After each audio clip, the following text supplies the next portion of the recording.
Welcome to Blizzard Fire. We hope this video helps fire up your solution. You begin by gathering essentials so you can fill the form without stopping.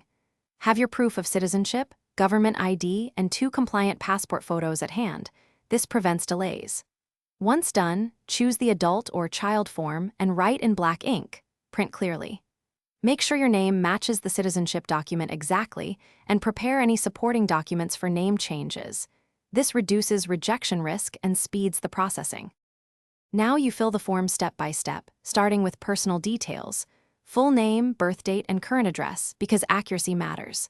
Next, complete contact info and emergency contact, then add travel dates only if applicable.